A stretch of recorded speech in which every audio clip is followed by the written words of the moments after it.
Good morning. I call this hearing of the Federal Spending Oversight Subcommittee to order. Today we're going to hear from Comptroller General Gene Dodaro about GAO's annual report on duplication, fragmentation, overlap, and other areas of savings. This is GAO's ninth duplication report, each shedding light on some truly troubling examples of waste. This report is no exception. For example, it is no secret that I have been critical of foreign assistance programs. I'd encourage everyone to check out this subcommittee's report, Worldwide Waste, which notes that federal government continues to spend money on national parks in Russia, promoting ultimate frisbee in China, and paying for a clown college in Argentina, among other things. One of the questions I often get is, how do these things get approved?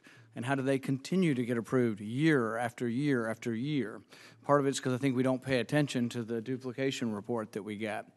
Well, this report gives us some of that answer. In it, GAO finds that we have 20 different agencies pursuing 52 different foreign assistance strategies. This is a textbook recipe for waste. Too many entities trying to do too much in too many different ways with too much money. Another area I've been critical of is federally funded research. We've done numerous waste reports and even held a hearing on this subject in 2017. To my knowledge, we've never been critical of quantum computing or synthetic biological research. Nonetheless, GAO found 6 agencies funding quantum computing, 10 agencies funding synthetic biologics, with little coordination among the different agencies. If these seemingly merited interest areas of research are duplicative and uncoordinated, it is no wonder that we find studies of daydreaming and the optimal taste of tomatoes also being funded as well. I've highlighted a few other examples. The Defense Department has 6 human resources services. Meanwhile, they rely on over 800 computer-based learning and training systems. As part of the SNAP program, the USDA spends $441 million on employment and training programs administered by the states, which are required for certain recipients. Yet these programs, in only half the states, are not able to report participation figures at all in these programs. So we pay for these programs, we mandate that they do them, and then the states aren't even really doing what they say they're supposed to be doing with the money. These are just a few of the highlights from this year's reports. I'm also interested to see the progress we've made in correcting issues highlighted in earlier duplication reports, and I hope we can act quickly to address the findings of this report. I'm very interested in preventing the creation of new duplication as well. Something I think that would go a long way in that regard is including in CBO cost estimates an assessment of the duplicative effects of the bills we consider. So as we begin to consider new bills, maybe somebody should think, wow, are we already doing this? And what is, are we just duplicating? Because I think people are well-intended. They just want to do something. It's like there's public furor. Let's do something. And yet nobody looks to see that we're already doing something about that issue, and we haven't really considered the duplication. I think that we can go a long way towards getting this done, and I think it's something we can do in a bipartisan way as well. With that, I'll recognize the ranking member, Senator Hassan, for her opening statement. But before I do, I just want to note that this is Senator Hassan's first hearing as ranking member of this subcommittee. I'd like to welcome her that role and say that I look forward to working with you. Well, thank you very much, Chairman Paul, and thank you for the welcome. I'm looking forward to working with you as well. And it is really wonderful to welcome our Comptroller General, Gene Dodaro, here to the subcommittee today. Today's hearing is my first as ranking member, and I'm glad to work alongside Chairman Paul. I'm particularly glad for this assignment because Granite Staters rightfully expect that their hard-earned taxpayer dollars will be spent wisely and effectively, and this subcommittee's efforts are critical to helping ensure that that happens. I look forward to working with the chairman on bipartisan efforts to help spur innovation in government, ensure fiscal responsibility, and root out waste, fraud, and abuse. To that end, I'm glad to have Comptroller General Dodaro here today to discuss the Government Accountability Office's 2019 report on how we can reduce duplication in the federal government and save taxpayers billions of dollars. While it's not always easy to build consensus on cost-saving measures, taking aim at federal programs that are fragmented, overlapping, and duplicative should be an area of strong bipartisan agreement. GAO's report identifies dozens of new actions that Congress or executive branch agencies can take to improve efficiency, as well as previous recommendations that still need to be implemented. Congress and the executive branch have made real progress in acting on the recommendations from GAO's 2011 to 2018 reports, and some of those results have been impressive. According to GAO's estimates, we have seen roughly $262 billion in financial benefits already. But obviously, there is still far more work to do. So, Mr. Dodaro, thank you again for being here. I look forward to hearing your testimony and continuing to work with you to strengthen oversight of taxpayer dollars. Thank you, Chairman Paul. Thank you. Our witness today is U.S. Comptroller General Gene Dodaro, who heads the Government Accountability Office, which produces this duplication report. Mr. Dodaro has been with the GAO for just a short time, right? It says here 45 years. Congratulations on a career of serving government and trying to make government more efficient and better, including 9 years as Chief Operating Officer, 2 years as Acting Director, and the past 9 years as Director. That means he has overseen the duplication report since its inception in 2011. Mr. Dodaro holds a bachelor's degree in accounting from Lycoming College in Williamsport, Pennsylvania, is a fellow of the National Academy of Public Administration, and a member of the Association of Government Accountants. Mr. Dodaro, you are recognized for your opening statement. Thank you very much, Mr. Chairman. Ranking Member Senator Hassan, Senators Enzi, Hawley, and Senator Langford. Nice to see everyone this morning. I appreciate the opportunity to talk about GAO's latest report on overlap, duplication, fragmentation, other ways to save and realize cost savings and enhance revenues to the federal government. In our first 8 reports, we made over 800 recommendations for congressional and executive branch action. 54% have been implemented fully already, another 23% partially implemented, and as Senator Hassan mentioned, there have been financial benefits realized of $262 billion already that either have accrued or will accrue as a result of implementation of the recommendations. Now, very importantly, most of those real dollar savings came from congressional action, in addition to some action on part of the executive branch. But there are additional 98 actions we're adding this year, recommendations in 28 different areas.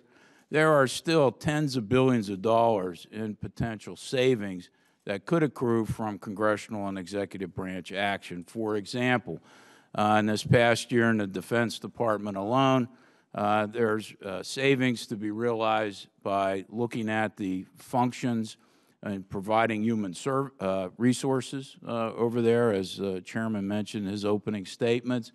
Document services could save millions of dollars there, and also in consolidating the administration of military health treatment facilities, additional savings there in the offing. Also, defense could use better intergovernmental agreements where they're working with state and local governments to provide services to installations rather than use of contractors. That's already saved money. Greater use of it could save more. Also, right now in foreign military sales, the foreign purchasers of our military equipment are not paying for the full cost, administrative costs of arranging the sale. And as a result, the U.S. government's paying the cost, where we think that the cost should be borne by the purchaser from the foreign government for arranging those sales. Now, in the healthcare area, there's billions of dollars that could be saved here by having greater oversight over Medicaid spending, and also in the Medicare area of looking at various payment policies, including pre-authorization and place of service reimbursement that's different now based upon where you receive the same potential service. There are savings also that could be accrued at the Department of Homeland Security and FEMA. It could be greater use and better use of advanced contracting to save money, as well as post-contracting activities that could take place. Also, the benchmark or litmus test of the federal government getting involved in a disaster hasn't been revisited since 1986.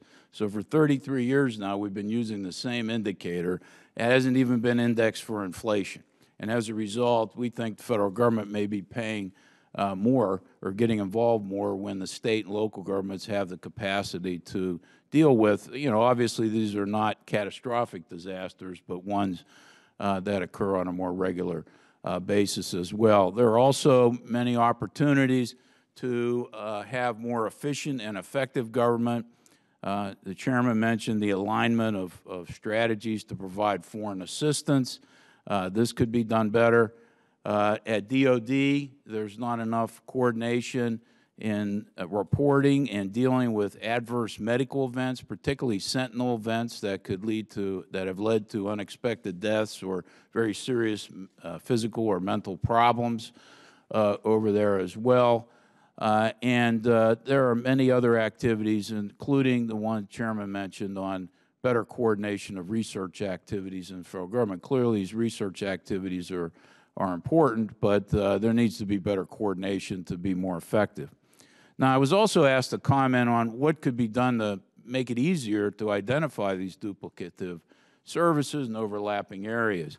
And we point out in our report the failure of OMB to produce a comprehensive inventory of federal programs. This was required by the Congress in 2010 in the Government Performance Management Modernization Act. It still has not been done. So right now we don't have a comprehensive federal inventory, which makes it very difficult. We have to spend a lot of time and energy to identify these areas. And then I have other areas we can talk about more in the Q&A session. So thank you very much for the opportunity to talk about our work, and we look forward to working with this committee and the Congress and the executive branch moving forward to have more efficient and effective government. Thank you, Mr. Chairman. Thank you. I think we'll start with Senator Hassan. Thank you, Mr. Chair, and again, thank you, Mr. Dodaro. There are a number of action items and recommendations GAO suggests that agencies can take to reduce waste, fraud, and abuse of taxpayer dollars. But Congress also, as you've just mentioned, has a role in helping address this issue. In your opinion, what areas recognized in this year's report would you prioritize for bipartisan congressional action to mitigate waste, fraud, and abuse and promote fiscal responsibility across government? Well, first, there are a handful of areas already that Congress has introduced legislative proposals that have bipartisan support. Okay. For example, in the foreign military sales area, Representative Speer and other congressional members have introduced a bill to deal with that issue as well. Members of this committee have introduced a bill on a bipartisan basis to deal with implementation of our recommendations for advanced contracting on the FEMA area. There's a bill that's been already reported out of this committee on improper payments and the payment integrity legislation that I would encourage Congress to pass that I think would have great benefit as well. So there are a number of areas that have already seen, bipartisan support. I find that, when people really focus in the Congress on the efficiencies here, and a lot of these things really still leave the policy judgments up to the Congress. Yep. But everybody wants a more efficient and effective government. Nobody wants overlap and waste in the federal government. So I think that, and that's why you've seen, 77% of our recommendations already have been fully or partially implemented. Most of what we are reporting this year, I think could garner bipartisan support. Great, thank you. I want to talk a little bit about improper payments. In fiscal year 2018, GAO estimated that the federal government spent at least $151 billion in the form of improper payments. When I served as governor of New Hampshire, our state's budget was about $11.5 billion. Now, granted, we are a small state, but the fact that the federal government issues improper payments totaling more than 10 times the entire New Hampshire state budget is really staggering and obviously unacceptable to all of us. To address this issue, I co-sponsored the Stopping Improper Payments to Deceased People Act, and I was happy to see the bill pass out of this committee last week. In this year's report, GAO recommends that the Office of Management and Budget issue guidance on how to identify and measure improper payments. It concerns me that federal agencies do not even have a grasp of the true magnitude of this problem, let alone how to fix it. If such guidance from the Office of Management and Budget is implemented, how would that ultimately help to reduce the amount of improper payments the government makes each year? There are two things that are not being done at a minimum. Right. One is identifying the root cause of the problem. And unless you get to the root cause of the problem, and you have to try to prevent the payments from being made improperly in the first place, we're never going to see great degree of progress because it's too hard to recoup these payments later once they're identified. So the guidance would help agencies identify better what are the risk factors that need to be involved and what are the root causes of the problem. Now, the $151 billion, in my estimate, is still understated. Okay. There are no audits being done of the managed care portion yet of the Medicaid program, which are almost half of the Medicaid spending. I think this is not a good idea. I've been working with the Center for Medicare and Medicaid Studies and OMB to try to get state auditors more involved in auditing the Medicaid program. I think that would be very worthwhile investment and pay for itself. I think you could use auditors more to audit in the Medicaid program before the payments are made, not after the payments are made. Yeah. And CMS has been reluctant to ask Congress for that authority. So I think Congress should give them that authority. It's been proven to be effective and more effective than auditing the payments in a post-payment status. So there's a lot that could be done. Also, you know, the three areas that are the largest ones that I'm really worried about is Medicare and Medicaid, which are the fastest growing federal programs. They're growing at a clip of about 6-7%, maybe more a year. Yep. And you know, last year was $36 billion in Medicaid, $48 billion in Medicare, and the Earned Income Tax Credit. We've also recommended that the Congress give IRS the authority to regulate paid tax preparers, to encourage them to have codes, even on paper returns, scannable codes, to have a better electronic filing, and to reduce the filing requirement for W-2 information for employers so that IRS gets more electronic data to compare ahead of time. There's been some legislation in that area, also bipartisan, that I would encourage the Congress to pass. Well, great, thank you. In addition to this added guidance and the priorities and actions you just talked about, do you believe that passing our bill aiming to stop improper payments to deceased people would be helpful to start reducing the amount of money that the federal government incorrectly spends each year? Oh, yeah, definitely. I mean, actually, it implements one of our prior recommendations, so you'll help our implementation rate go up. All right. You know, all right. well. So win-win. No. Yeah, and yeah. It just makes sense. I mean, the Social Security Administration right now won't give to our Treasury Department the full death master file to check against the do not pay list. I mean, it's kind of maddening, to be honest with you. But I think if Congress clarifies this, I think it would be extremely helpful. Well, that's great. I want to touch on a couple other things, but given the time, why don't I yield back, and then if we have time for a second round, I'll ask more questions. Thank you. Well, I think it's important, as Senator Hassan pointed out, we do have bipartisan support to quit paying dead people. So we finally have found something that we have complete common ground on.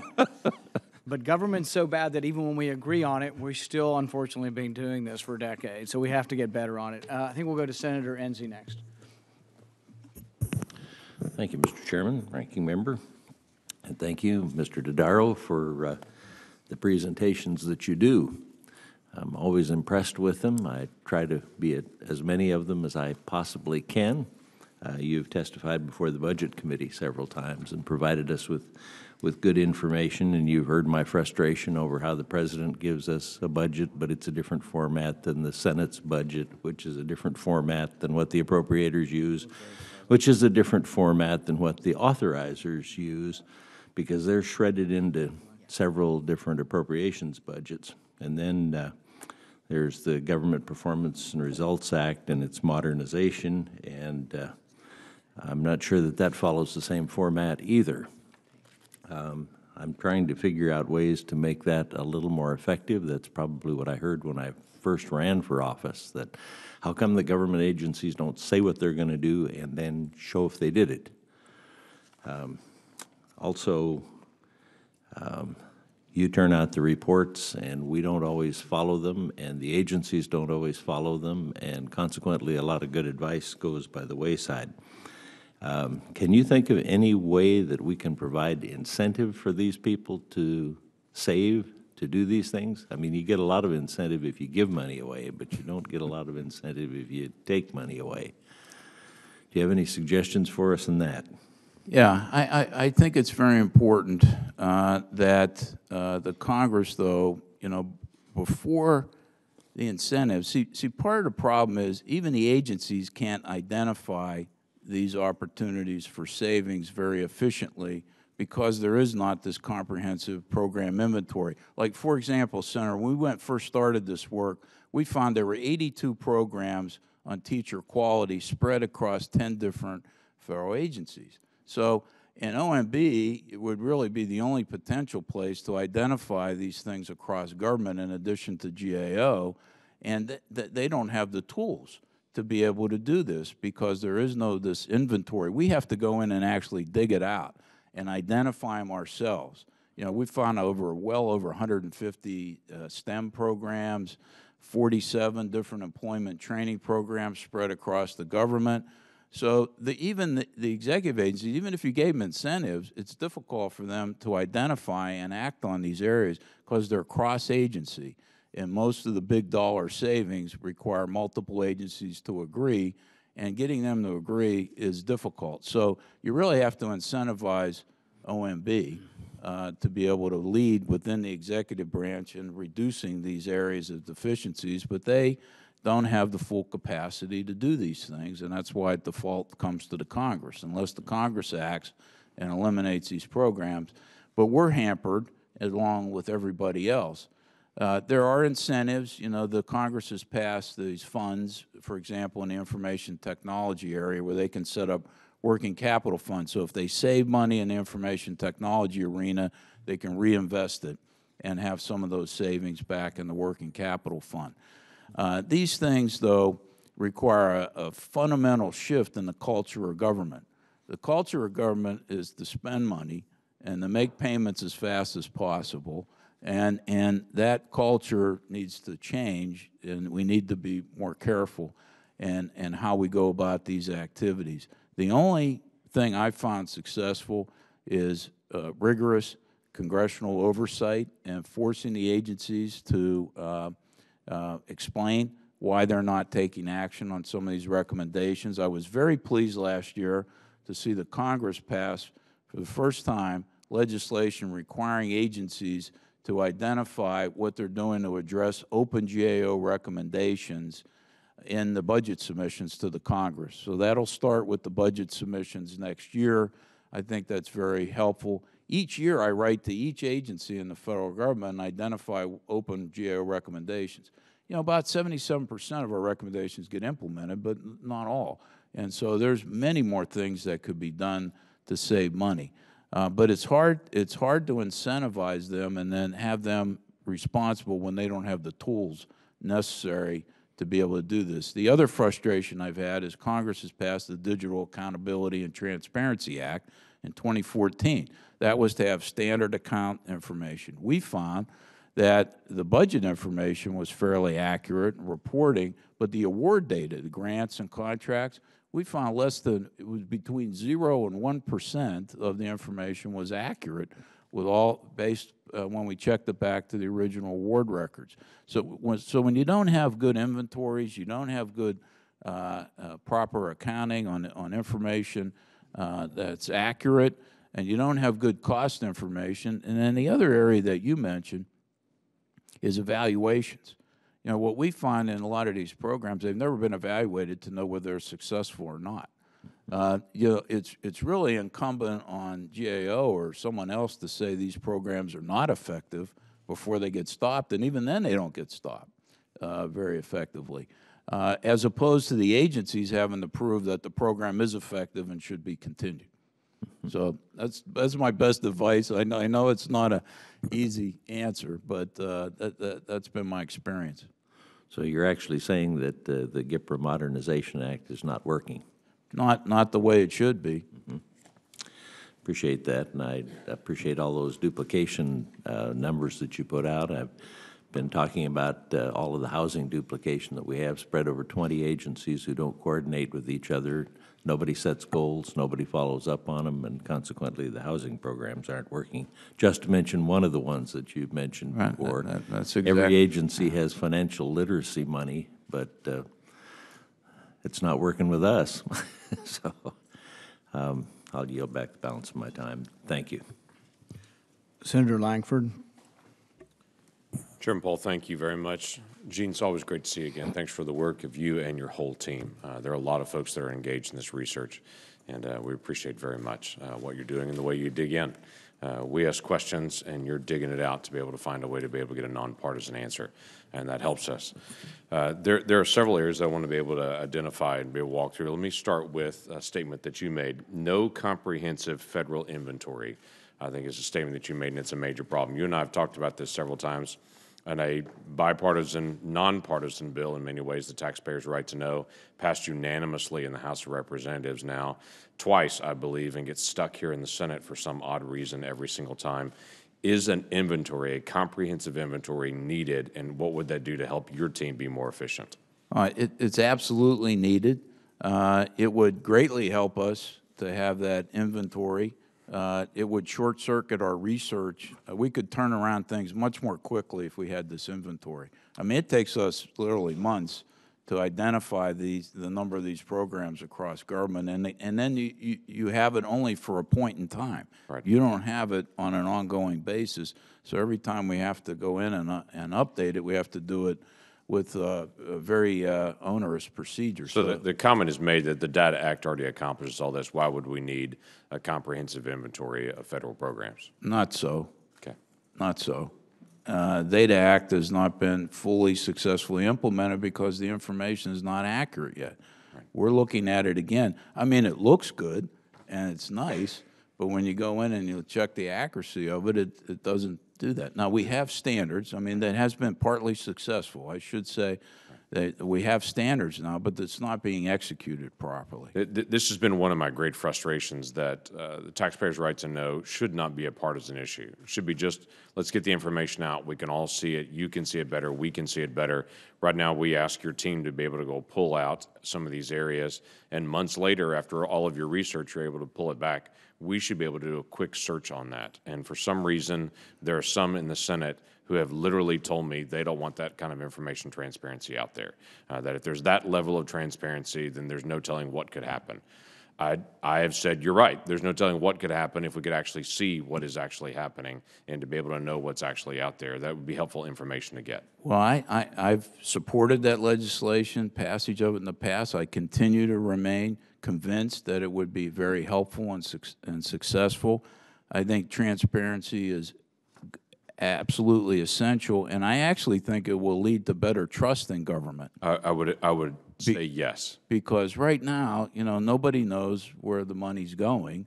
You don't know what you're getting for it in terms of results that are back, and the Taxpayer Right to Know Act would link the results to the spending and have clear accountability to the officials. Right. So I think it would not only help, as I was mentioning, Senator Enzi, help GAO, it would help the agencies, it will help the Congress, but importantly, it will empower the public and interest groups and others to ask relevant questions. Right. I hear from agencies all the time.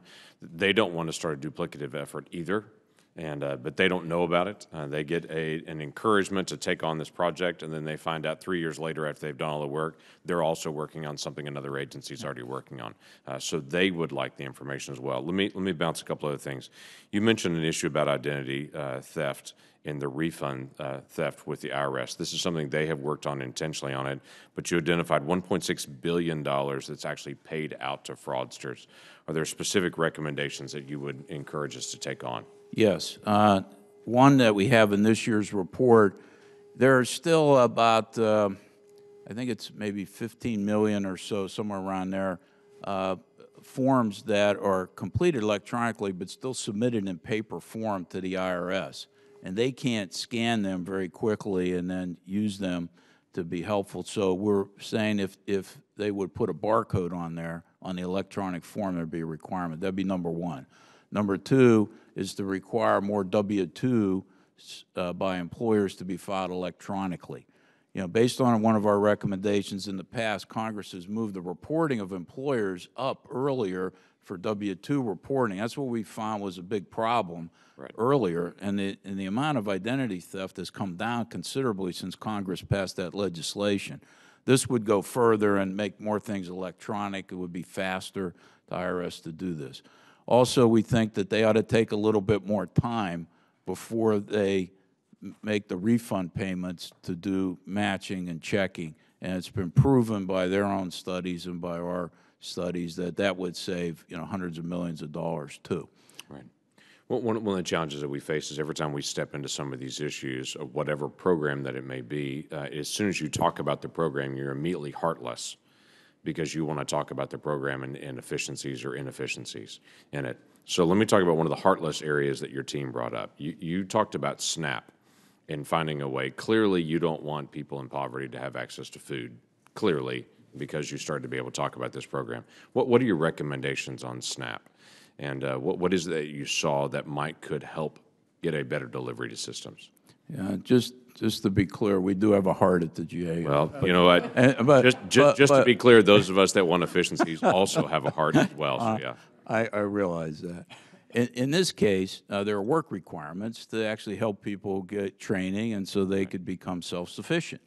But what we found was only slightly over 3, I think it was 3.2% of people where there are work requirements or actually have the training options available to them. And so, as the chairman mentioned, we're spending $441 million for training programs, but the requirement is that the training programs are supposed to be coordinated with already the existing workforce development and training programs in the state. 3 states decided we're going to have our own, you know, SNAP employment and training program. We're not going to rely on these. 24 other states that we found in checking their records didn't attest that they're using the state record, so we're state employment system rather. So we're saying, you know, that this is a coordination problem within the state, and that if there should be coordinating properly, and the Agriculture Department ought to make sure that the states are coordinating properly, and we're not funding activities that aren't coordinated within the state, because that way we're not only duplicating ourselves at the federal level, we're encouraging duplication at the state level. It's just not efficient. right. Thank you. And it's not helpful to help people get off the programs. No, it's not, and it's not helpful Yeah. to be able to discourage people from work or encourage work without providing some kind of opportunity to be able to get some equipping. Well, one other issue on the refund fraud issue is we've encouraged Congress to give IRS the authority to regulate paid tax preparers. Our research there shows that paid tax preparers, these aren't the enrolled ones that are already covered, have a error rate higher than when people prepare their own taxes. So I think this is an area, IRS tried it, they were sued, they lost, and they need congressional support. I think this area would be very effective in helping stem a lot of the problems in this area. Right. Thank you, and thanks to all your team. Sure. Thank you. Senator Scott. Good morning. Thanks for what you do. I just finished 8 years as the governor of Florida. We had a lot of disasters, and we had some horrible hurricanes. And one of the things that surprised me was, and by the way, who I worked with the most was, of course, FEMA, and they were really hard workers. The lady that runs the Southeast, Gracia Check, I think just tries really hard and does a great job. Also worked a lot with the Corps of Engineers. And it was, you know, everybody was tried to be helpful to us. So there's nobody in the federal government that I saw that didn't try to be helpful. But one thing, I'll give you a story that I don't know if you've ever looked at it, that shocked me.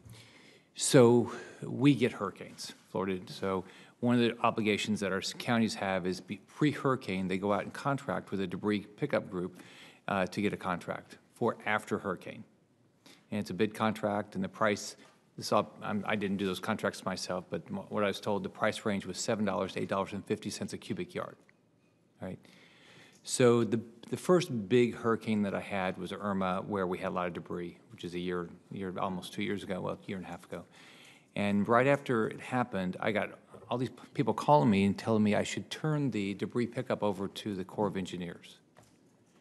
So I never had this issue before, and so we started looking into it. And we looked at the pricing. So to start out, the state would have to pay 12.5%, the counties pay 12.5%, and the feds pay 75% for debris pickup until you hit a certain threshold. And for us, it was $2.7 billion of cost. Well, if we turn it over to the Corps, step one is they told me that immediately the feds would take care of 90%. So then I was only obligated for 5%, and the counties for 5%. So that seemed odd. Number two was we looked at the pricing. You know what the Corps' pricing was? High. $72 a cubic yard. Yeah. Okay, 7 to 850 versus 72. Okay, more interesting, same company. So how? I mean, have you ever looked at this? And how can they? I mean, how can they? You know, because you'd think the Fed would be better at contracting, right, than a local county, and we have a lot of small counties, right? So how could the feds be this much different? Well, one of the other things we do is keep a list of the highest risk areas across the federal government for the Congress. I testified in March on that before this committee. There are 3 contracting areas on the high risk list: DOD contracting, which includes the Corps, right. The Department of Energy contracting, NASA contracting. We've never taken a high risk contracting area off the list. This continues to be a problem. There's there's problems with competition. There's problems with setting the requirements. The feds also would not do it based on local conditions necessarily. They would have a different sort of playing field. But one of our recommendations this year is in the advanced contracting area, where FEMA should be working with the states to have advanced contracts in place. And what we found is they didn't give guidance to their people on how to use the advanced contracts. So in one case, for example, recently, instead of using the advanced contract, they did a post-contract award, which then failed because they didn't have opportunities to check the performance and the timing of the contractor. Based on the Yeah, based on that, to get the tarps in time. Yeah, And, yeah. there's all these rules afterwards. Yeah, right. And so a lot of our recommendations, which includes this bill that the Senate now has taken up to implement our recommendations, would do this. And then they weren't keeping the advanced contracts up to date. So in 10 cases, they actually, when something happened, they had to use a bridge contract to extend the current one rather than have a more competitive thing in place. And FEMA was missing like 70 contracting people. So you don't have enough contracting. The contract workforce at the federal level is a concern in a lot of areas. And so I think FEMA can do a lot better. But we never looked specifically at these things at the Corps, I would say. But I'm just generally telling you about federal contracting. I think about. How would? I mean, first off, it's not $10 million.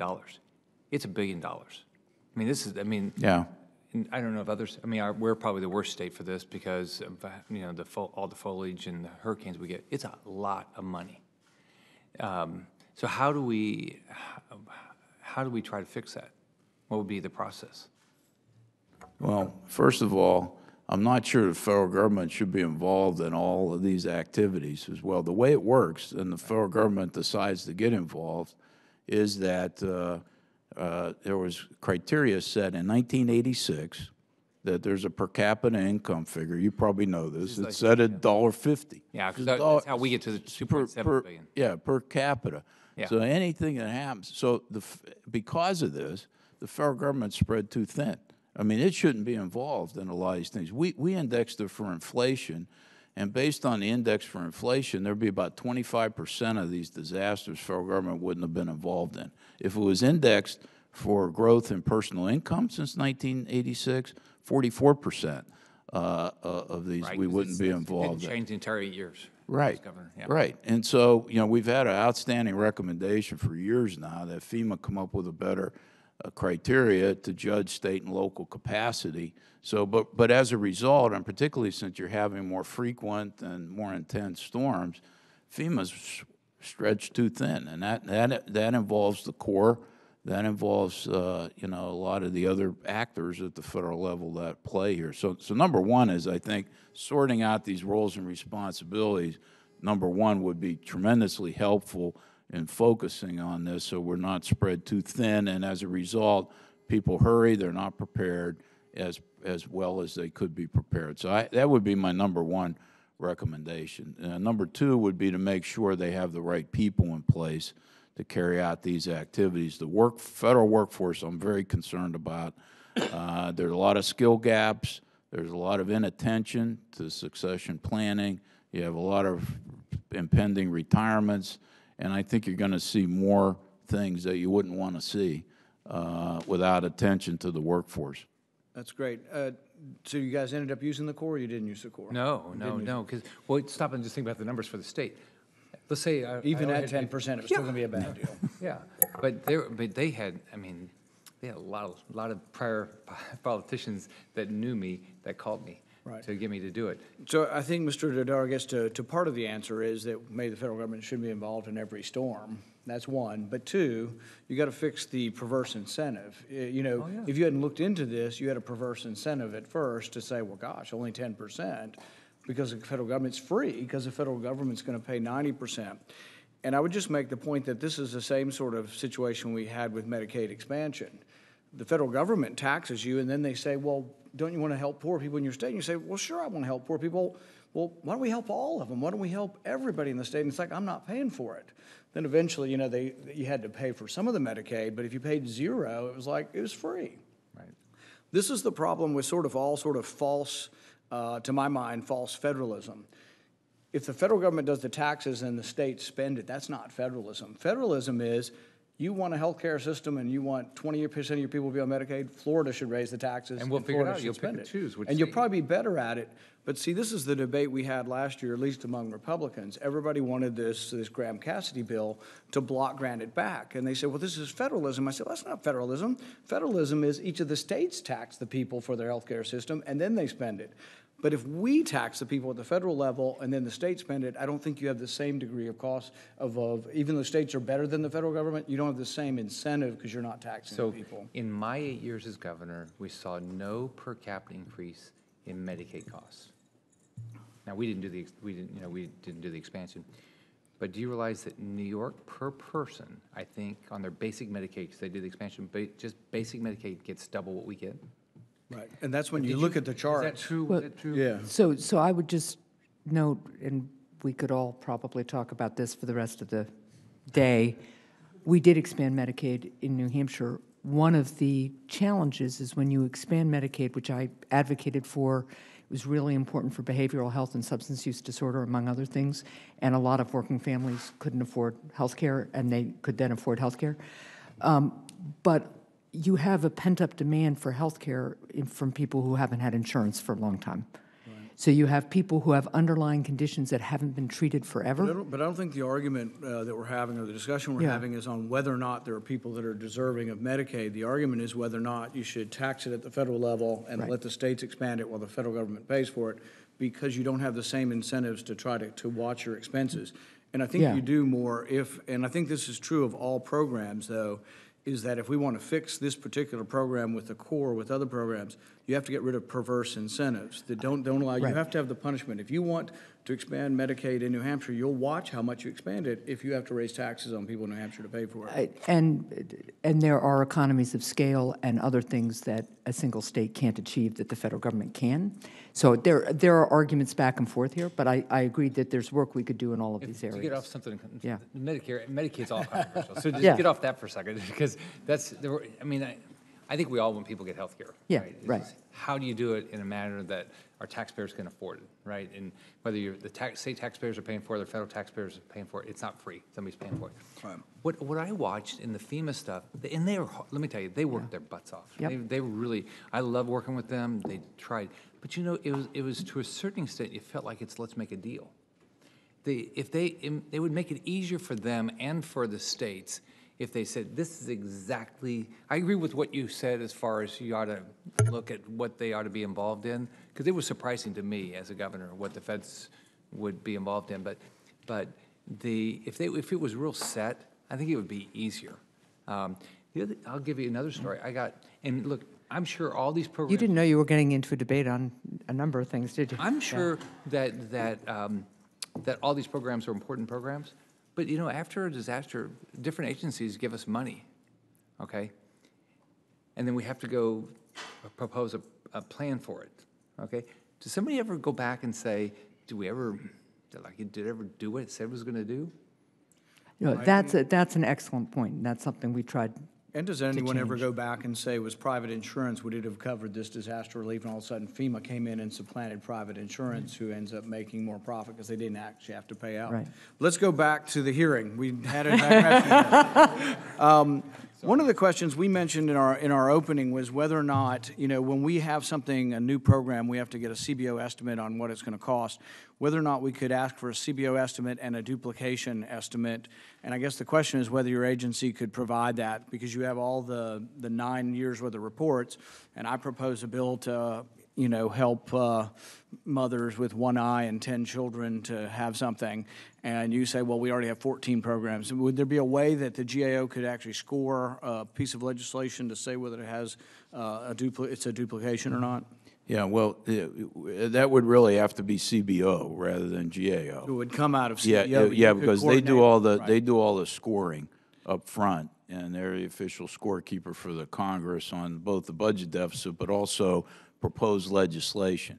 Now, sometimes we'll get asked about management issues and proposed legislation and things of that, but we don't actually score against the, what the cost would be of implementing that legislation, or whether there's, duplication. Now, what I would say is, you could have that conversation with CBO. They may be able to do something, but I suspect they're going to be hampered just like we are, because there's no comprehensive federal inventory. And a lot of these programs, when you're getting to smaller programs, are within budgetary accounts that they're not like very visible. I guess our thinking was, yeah, CBO would do it, but we would dictate to CBO that there's going to be a cost score and there's going to be an evaluation of duplication. CBO would then ask you to, and maybe it isn't looking throughout all government, but at least looking through 10 years of duplication reports to find what's most readily accessible, that you say, this is what we have from our duplication search, because that's 10 years worth of research. Sure. You have, so you have a big body of knowledge.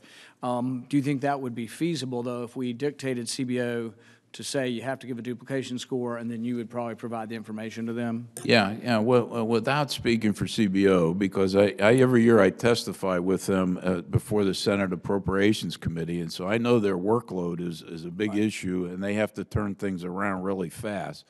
So I don't know what their view would be of that. But what I would say for GAOs, Mr. Chairman, we'd be happy to help in any way we can to avoid the creation of programs that would be duplicative. Now, the other thing I would say is it's very hard to prove exact duplication. That's why we cover overlap and fragmentation, because they're harbingers of duplication. So you could, in commenting on that, but I think it's a worthy objective to try to stop adding to the duplication that we already have in overlap and fragmentation. I'd be happy to have conversations with CBO to see if there's something that we could work with them on to support them. You mentioned the Earned Income Tax Credit. There have been reports that as high as 25% fraud in the Earned Income Tax Credit and the Child Tax Credit. From your looking at it, what would be the biggest reform to the different tax credits? I think you mentioned it, but go ahead and mention it again. Yeah, well, the one thing I would say is the regulation of paid tax preparers. I think that's a lot of those people use paid tax preparers. We did, and it's dated now a little bit, but You think it's more organized fraud in a sense? it could be, it could be, and I think they use them. There's more errors, but we sent undercover teams into 19 paid tax preparer offices to try to get what they would tell us, and only 2 of the 19 gave us the right information. And so I think this is real important. Now, we found error rates based on looking at IRS data, about 60% error rate, and with paid tax preparers versus people that pay their own to do it their own selves is only 50%. And So I think that's how's the fraud being committed? By overestimating your income or overstating your income? or claiming more understating it. dependence than what you Right. have is very hard. The law itself is very complicated, and you Right. have people with some of the dependents live with them portions of the year and other portions of the year, so it's very complicated. So with the child tax credit, there were reports from years ago, and I think we tried to fix this, I don't know if we did, but they were able to use generic taxpayer numbers and not Social Security numbers, so people were claiming 6 kids that didn't exist. The government would, nicely generate a number for you, and you put it on the form. Do you know if we fixed that problem? I don't know if we've looked at that. I'll go back and check it. That, I think, was more in the provide child something for tax you, credit. right. I think we had legislation on that. Did the legislation pass, right? Yeah. So, one other issue, I was intrigued by the foreign military sales.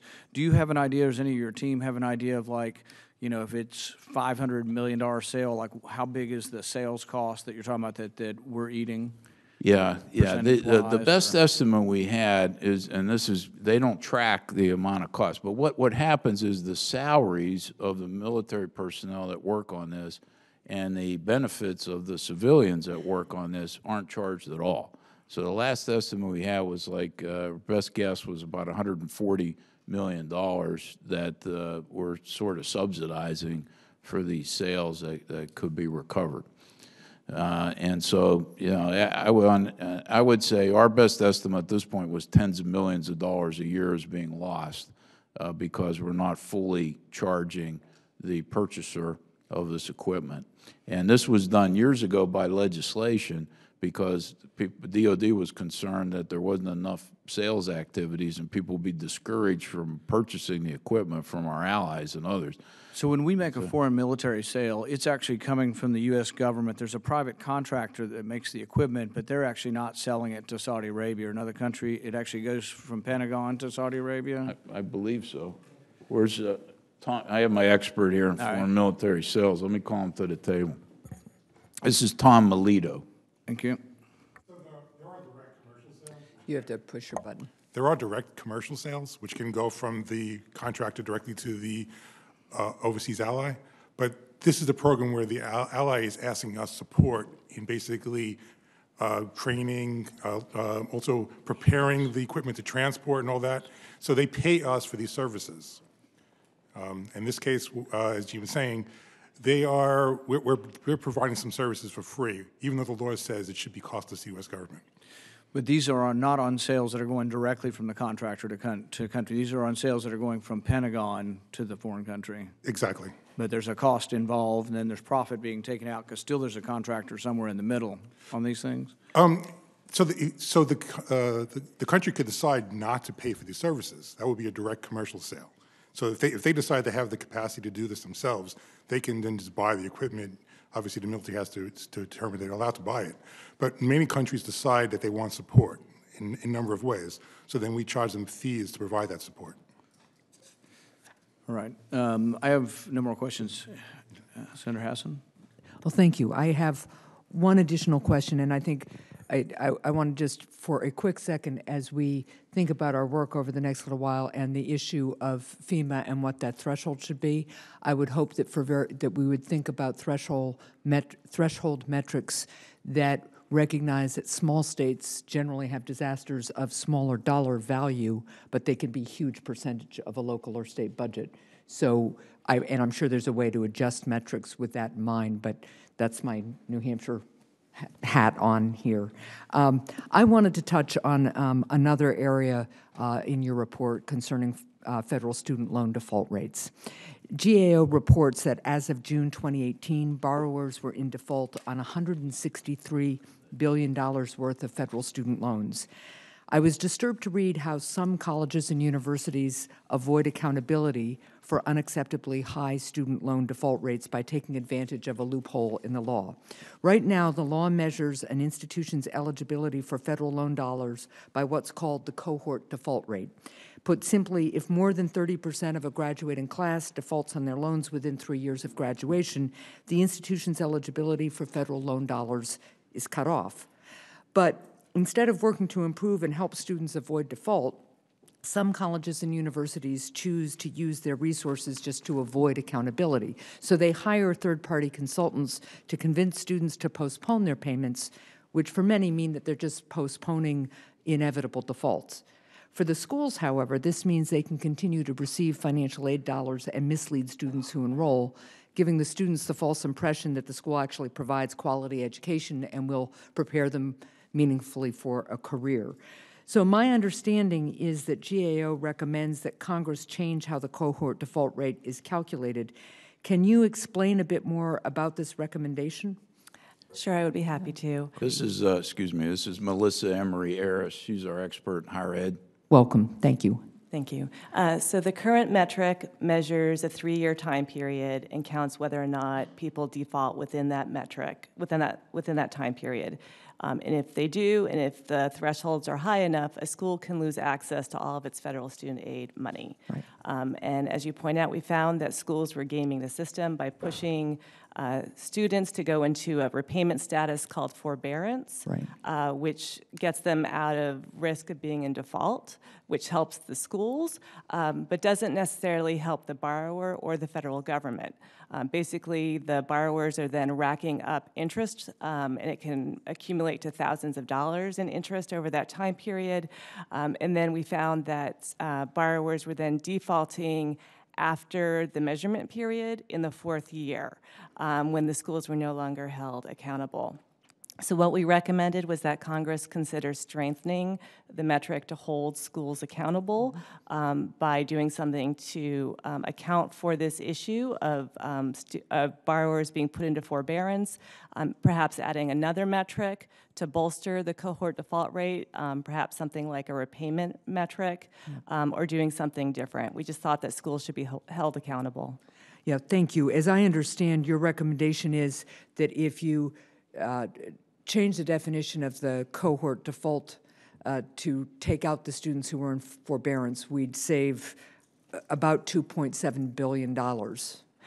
Is that right? We found that in our analysis that over 260 additional schools could lose access to federal student aid if you took out that population that were in forbearance, and that that population of schools received $2.7 billion in federal student aid during that time period.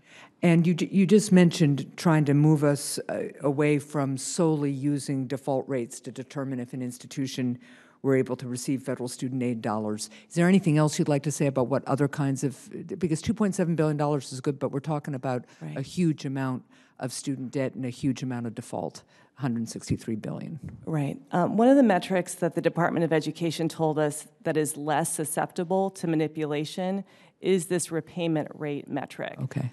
So the repayment rate metric measures the percentage of borrowers who are not in default who have also put at least $1 towards the original loan principal within the first 3 years. So you know that they're actually chipping away at that original principal. Right. Well, thank you. That is very helpful, and that concludes my questions. Thank you, Mr. Chair.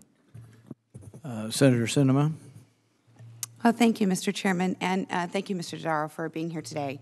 You know, Arizonans expect and demand a government that's efficient, effective, responsive, and transparent. And the GAO report helps Congress identify areas to improve efficiencies and eliminate redundancies within the federal government, and helps us understand the progress or lack of progress in areas that the GAO has previously identified. So GAO's work and the duplication report are important for everyone in Arizona who wants a better federal government.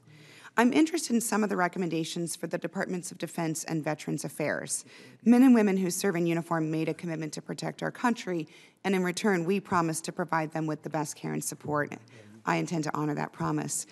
The report recommends that the Defense Health Agency improve how it tracks instances where patients are or could have been harmed. Understanding these events is very important to improving medical services and patient safety. Did GAO look at how other federal healthcare providers like the VA or Indian Health Service track instances where patients are put at risk or harmed?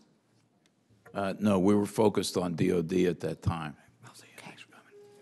So there's no way then to understand how DOD's tracking protocols compare to other federal healthcare providers?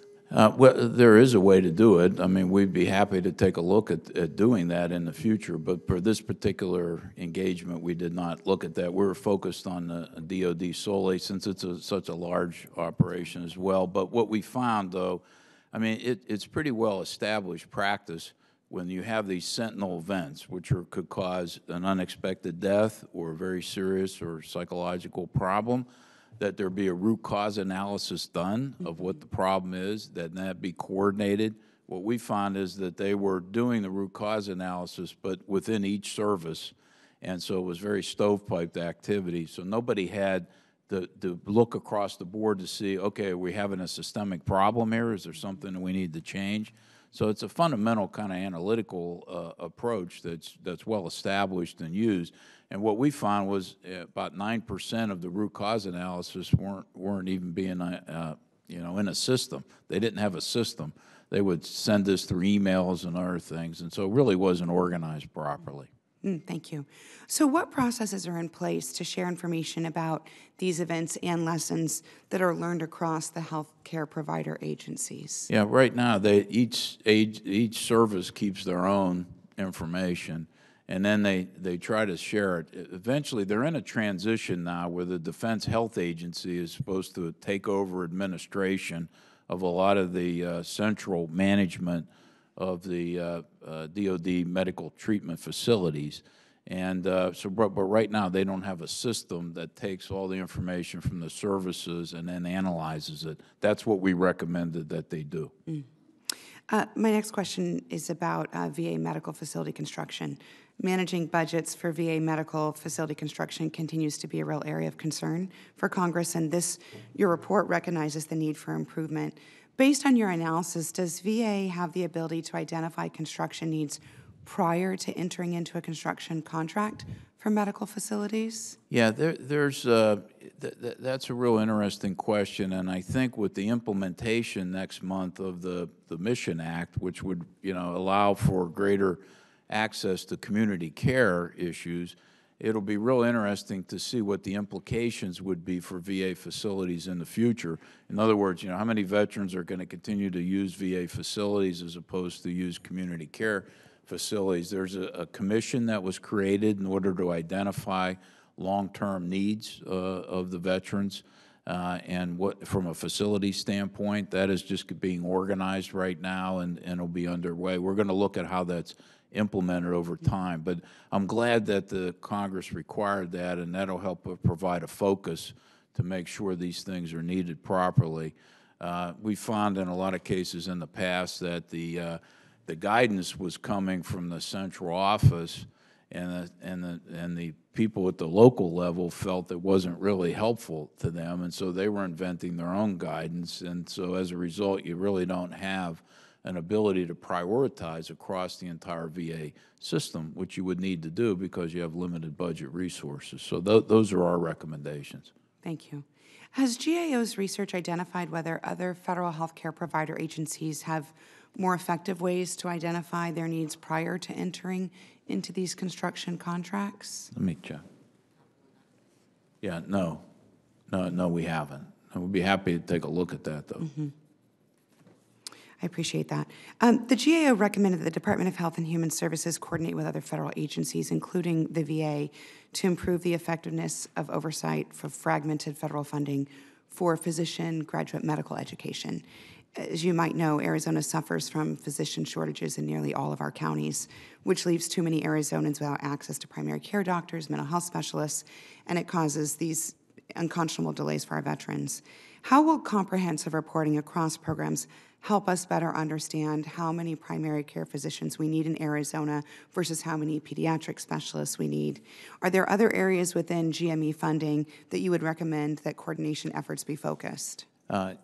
Well, first, I think the last estimate we had, or number on this, is I think the federal government spends about $16 billion a year to support graduate medical education training, and it's really not clear what the result of that spending is and how it could be better coordinated across the different federal agencies as well. So right now, it's very, like a lot of things in federal government, very decentralized.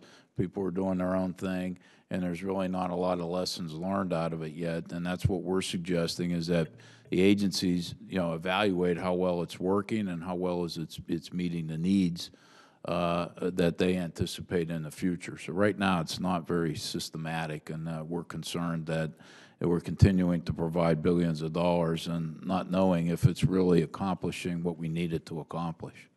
Thank you. Sure. Mr. Chairman, I yield back. Thank you. Thank you. Senator Langford. Thank you. Let me, I want to follow up on a couple things that you had already mentioned before, and I have a new question, new issue. I want to talk first about the student loan program. And if I could have your highly skilled professional step back up again. I'm on the same stream of heartlessness here, so not only for SNAP issues, but also student loan issues you're taking a look at. I need to clarify a statement that you made earlier. Did you say 260 schools could face default because they are currently using this forbearance program now, that if we evaluate it, they may be at risk? 260 additional schools could be at risk of losing access to federal student aid because of the level of their default rates if you take out the forbearance. How many schools do you think are using this program to they're hiring people to get their students into forbearance, not for the benefit of their former students, but for the benefit of the school to kind of cover up what's happening? We found about 800 schools were using consultants that we examined. Some of these consultants— Specifically for this forbearance type program? Some of them were providing accurate information, but others were not. So in some cases, the consultants were lying to borrowers and telling them that they would lose access to SNAP benefits if they defaulted on their student loans as a way to pressure them into choosing forbearance. In other cases, there was pressure. There was not outright lying, but definite pressure to go into forbearance. For example, some consultants only gave borrowers forbearance applications in the mail, unsolicited. Here you go, so that they could avoid default and help the schools out. Were they doing that past 3 years or only for those folks that are in the 3-year time period? We found that 8 of the 9 consultants that we looked at were only paid for this service during the 3-year period. Okay, so once it got past the 3 years, you're on your own. We're not going to help you even with a forbearance request. This is really to the benefit of the school. That was our understanding. So did you see a type of school, for-profit, not-profit, 4-year? Did you see any kind of direction or consistency in type of school? We didn't do that kind of sub-level analysis, but I can tell you that it was in more than one sector. Okay. Obviously, it's an area that needs to be addressed. We have a higher education bill that we're hoping to be able to do later on this year. The goal was to be able to help students actually land on a job, not to be able to protect schools and high debt costs. If this is actually implemented, then you're talking $1.4, $1.5 trillion in total student debt that's out there. What do you think the effect is, just best guess, on what happens on student debt and default rates? Our hope would be that it would lower default rates. Yours. And that it would also hold schools accountable, and that schools that should not be receiving federal student aid would not be in the future. Other ideas that came out of this that you saw that may or may not be listed in the recommendations? We did have a separate matter. It's pretty basically to require that any school or consultant that chooses to contact borrowers to talk about repayment options provide them accurate and complete information. Otherwise, that they not lie and provide only one option. Right. We have in other areas for anyone who does financial advice, fiduciary responsibilities to that individual. They've got to make it clear who they're working for and to be able to make sure they're working for the benefit of that individual they're contacting. Appreciate very much your work and your insight on that. Can I shift subjects to talk about inland waterways? You had some recommendations specifically dealing with the inland waterways and the way the Corps of Engineers does contracting. They do an incremental approach, just a little bit at a time that may stretch out for years and years and years and years, rather than fully funding and then putting the contract out and finishing it out. What did you find? Yeah, what we found was that it would add years, in some cases up to 10 years, for these projects to be completed over time. In other words, they were putting more things in the pipeline than they could fund in a reasonable period of time at a good cost over time. So it was costing more money, right, and it was taking much longer. So we say either you need to put fewer projects in there, or you need to come up with other ways to enhance revenues. Not everybody pays the fee, the tax on to use the waterways, so that's one option they should look at. You know, what the fee is itself is another option, and what are the needs over a period of time, and what's a reasonable way to get there. Right now, it's not reasonable to do this. It frustrates people because it takes too long, but what it does is it sort of allows them to say we're doing more projects right now, but you know, to satisfy more people. But it's only a temporary situation, and the projects are not finished. So I've had this conversation with some of the Corps leadership before for years, because they seem to say we're doing projects in every congressional district in America just so they can say they're doing a project in some place. Right. But if that project takes 2 decades to complete, it's actually increasing frustration. I'd rather be able to see that project is scheduled to start at this time and stop construction at this time and be complete, rather than know we're making quote-unquote progress. Is there any way to be able to ballpark what the wasted dollars are by doing this little incremental approach, saying we're doing a little bit everywhere, but hardly completing anything anywhere? Yeah, there's millions of dollars that could be saved on this. I mean, I don't have an estimate. I'll go back and take a look at it, but I mean, it's just not a good way to do business. No, it's not. Mr. Chairman, thank you for having this hearing and for bringing this back up again. Thank you. Thank you to the panel. Thank you to GAO and Mr. Dodaro for testifying today. The meeting is adjourned.